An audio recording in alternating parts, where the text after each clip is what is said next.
ನಮಸ್ಕಾರ ವೀಕ್ಷಕರೇ. ಸಾಮಾನ್ಯವಾಗಿ ನಾವು ದೇಗುಲ ದರ್ಶನವನ್ನ ಮಾಡಿರ್ತೀವಿ. ಅನೇಕ ಸಂದರ್ಭದಲ್ಲಿ ಗೋಪುರದವರೆಗೂ ನಾವು ಕಣ್ಣೆತ್ತಿ ನೋಡ್ತೀವಿ ಹೊರತು ಹತ್ತಿರದಲ್ಲಿ ತಿಳ್ಕೊಂಡ ಅವಕಾಶಗಳು ಇರೋದಿಲ್ಲ.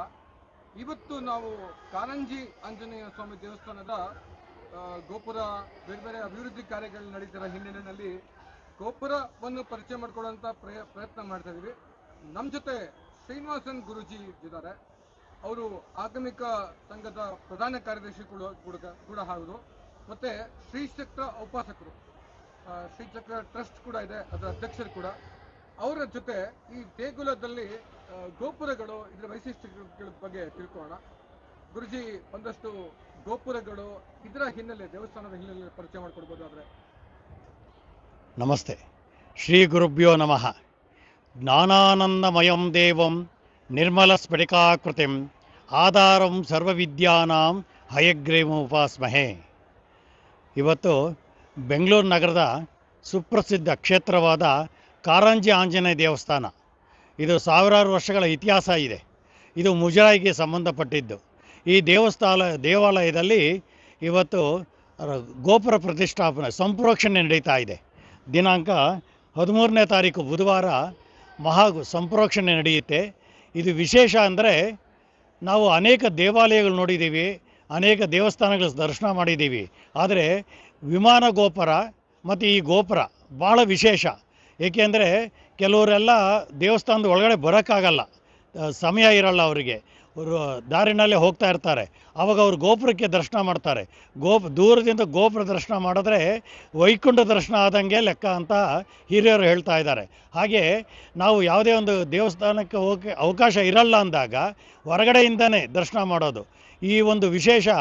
ಈ ಒಂದು ಸಂಪ್ರೋಕ್ಷಣೆ ಸಾಮಾನ್ಯವಾಗಿ ನಮಗೆ ಸಿಗೋದು ಕಷ್ಟ ಇದೆ. ಈ ಒಂದು ಕಾರ್ಯಕ್ರಮ, ಅದರಲ್ಲೂ ಕಲಿಯುಗದಲ್ಲಿ ಹನುಮಂತ, ಆಂಜನೇಯ ಅಂದರೆ ಮುಂದಿನ ಬ್ರಹ್ಮ ಅಂತಲೇ ಇವರಿಗೆ ಕರೀತಾರೆ. ಆಂಜನೇಯನಿಗೆ ಮುಂದಿನ ಬ್ರಹ್ಮ ಅಂತಿದೆ. ಏಕೆಂದರೆ ಪಂಚಮುಖಿ ಆಂಜನೇಯ ಅದರಲ್ಲೂ ಭಾಳ ವಿಶೇಷ.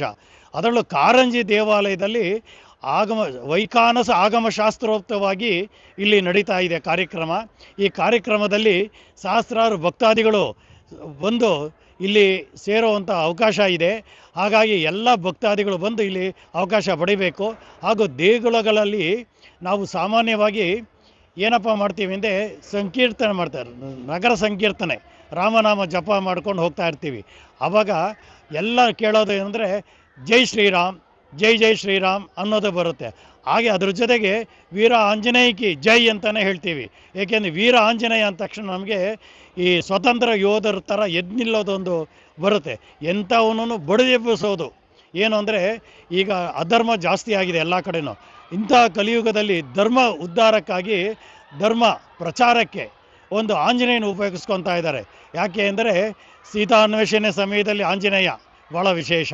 ಹಾಗಾಗಿ ಮತ್ತು ಈ ಗೋಪುರ ಅಂದರೆ ಕುಂಭಾಭಿಷೇಕ ಅಂತ ಕರೀತಾರೆ ಇದಕ್ಕೆ. ಸಾಮಾನ್ಯವಾಗಿ ಆಗಮಶಾಸ್ತ್ರ ರೀತಿಯಲ್ಲಿ ಜೀರ್ಣೋದ್ಧಾರಣ ಕುಂಭಾಭಿಷೇಕ.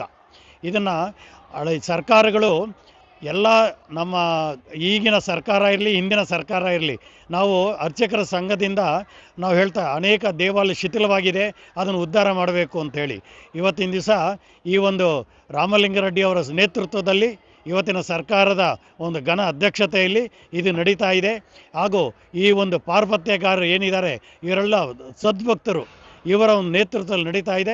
ನೀವೆಲ್ಲ ಬಂದು ಇಲ್ಲಿ ಸೇವೆ ಮಾಡಬೇಕು ಅಂಥೇಳಿ ನಾವು ಈ ಒಂದು ಕಳಕಳಿಯ ಪ್ರಾರ್ಥನೆ ಮಾಡ್ತಾಯಿವೆ. ಶ್ರೀರಾಮ ರಾಮ ರಾಮೇತಿ ರಮೇ ರಾಮೇ ಮನೋರಮೆ ಸಹಸ್ರನಾಮ ತತ್ತುಲ್ಯಂ ರಾಮನಾಮ ವರಾನಮೆ. ಶ್ರೀರಾಮ ರಾಮ ರಾಮೇತಿ ರಮೇ ರಾಮೇ ಮನೋರಮೆ ಸಹಸ್ರನಾಮ ತತ್ತುಲ್ಯಂ ರಾಮನಾಮ ವರಾನಮೆ. ಇದನ್ನು ಯಾಕಪ್ಪ ಹೇಳ್ತೀನಿ ಅಂದರೆ, ವಿಷ್ಣು ಸಹಸ್ರನಾಮ ನೀವು ನೋಡಿರ್ಬೋದು, ಅರಳುಮಲ್ಲಿಗೆ ಪಾರ್ಸಾರ್ಥಿಯವರು ಹೇಳ್ತಾ ಇರ್ತಾರೆ ವಿಷ್ಣು ಸಹಸ್ರನಾಮ ಮಾಡಿ ಅಂತ. ಯಾವುದೇ ಗ್ರಹ ದೋಷ ಇದ್ದರೂ ಕೂಡ ವಿಷ್ಣು ಸಹಸ್ರನಾಮ, ಲಲಿತಾ ಸಹಸ್ರನಾಮ, ಹೀಗೆ ಅನೇಕ ಕಾರ್ಯಕ್ರಮ ಇರುತ್ತೆ. ಅದರಲ್ಲಿ ವಿಷ್ಣು ಸಹಸ್ರನಾಮ ಹೇಳೋಕ್ಕೆ ಕೆಲವರು ಕಷ್ಟ ಆಗುತ್ತೆ. ಆವಾಗ ಶ್ರೀರಾಮ ಹೇಳಿದ್ರೆ ರಾಮ ರಾಮೈತಿ ರಮೇ ರಾಮೇ ಮನೋರಮೆ ಸಹಸ್ರನಾಮ ತತ್ತುಲ್ಯಂ ರಾಮನಾಮ ವರಾನಮೆ ಅಂತೇಳಿ ಎಲ್ಲ ದೋಷ ನಿವಾರಣೆ ಆಗುತ್ತೆ ಅಂಥೇಳಿ ಈ ಒಂದು ಭಾವನೆ ಇದೆ. ಹಾಗಾಗಿ ಎಲ್ಲ ಭಕ್ತರು ಬಂದು ಇದನ್ನು ಈ ಒಂದು ದರ್ಶನ ಮಾಡಿ ಎಲ್ಲ ತಮ್ಮ ಒಂದು ಇಷ್ಟಾರ್ಥ ಸಿದ್ಧಿ ಮಾಡ್ಕೊಳ್ಳಿ ಅಂಥೇಳಿ ಪ್ರಾರ್ಥಿಸ್ತೇನೆ. ಸರ್ವೇ ಜನಾ ಸುಖಿನೋ ಭವಂತು, ಸಮಸ್ತ ಸನ್ಮಂಗಳಾನಿ ಭವಂತು. ನಮಸ್ತೆ.